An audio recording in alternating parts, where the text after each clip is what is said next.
Udah?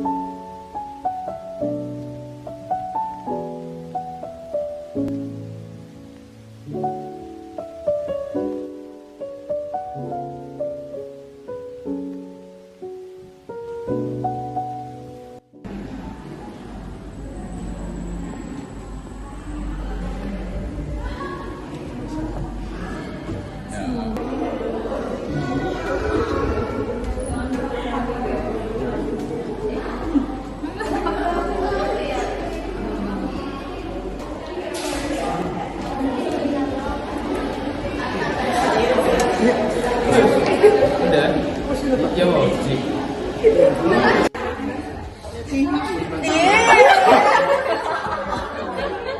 Oh, nggak mau. Cici. Nggak.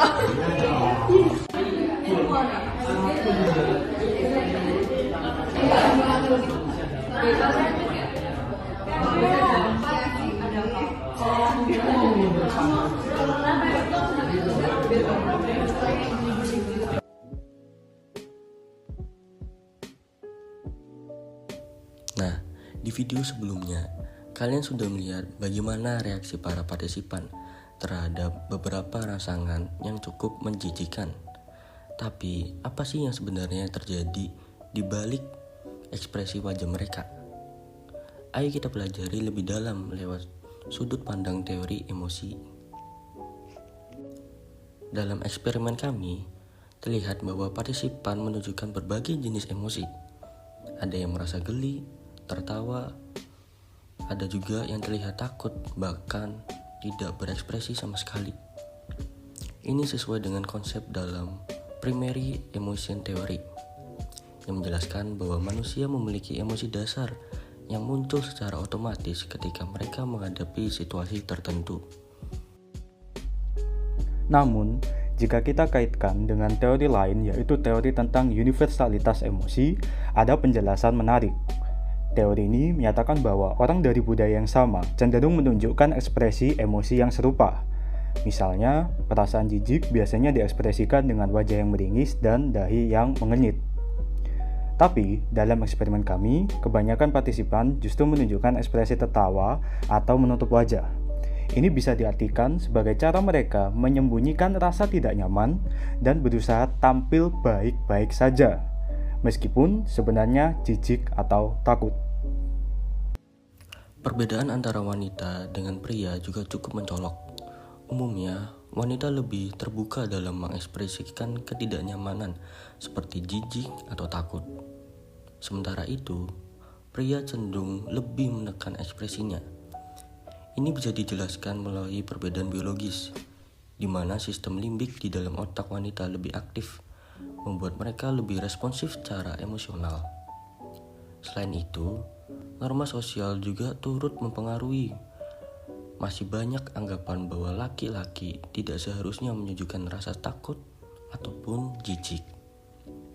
Fenomena ini terkait dengan sistem limbik yang lebih berkembang pada otak perempuan dibandingkan laki-laki, sehingga perempuan cenderung lebih mudah dalam mengekspresikan perasaan. Di sisi lain, stereotip sosial yang melarang laki-laki menampilkan emosi telah mengakar kuat di berbagai lapisan masyarakat. Menariknya, hasil eksperimen kami juga sejalan dengan penelitian dari London School of Hygiene and Tropical Medicine. Mereka menyurvei ribuan orang secara daring dan meminta mereka menilai 75 skenario menjijikkan. Sebagian besar responden adalah perempuan, dan mereka cenderung memberikan respon jijik yang lebih kuat, terutama terhadap hal-hal seperti luka bernanah. Ini bisa dikaitkan dengan pengalaman kolektif manusia di masa lalu, ketika luka seperti itu dianggap berbahaya karena bisa menularkan penyakit seperti kusta.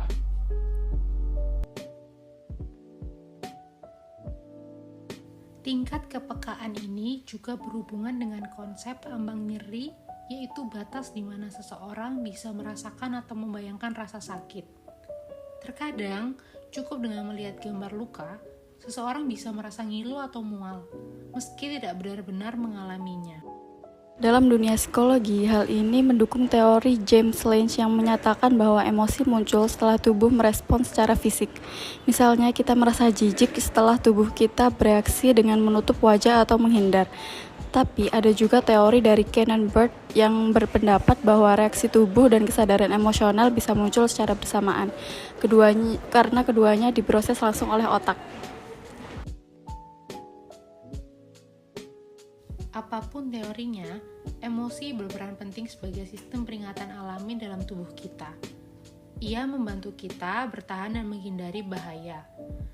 Dalam eksperimen kami, ketika partisipan melihat gambar yang menjijikkan, sebagian besar langsung memberi respon menghindar. Ini menunjukkan bagaimana otak dan tubuh bekerja sama untuk melindungi diri dari hal-hal yang dianggap mengancam. Jadi, lewat eksperimen sederhana ini, kita bisa belajar banyak tentang bagaimana emosi bekerja dan bagaimana tubuh kita merespon situasi yang tidak nyaman.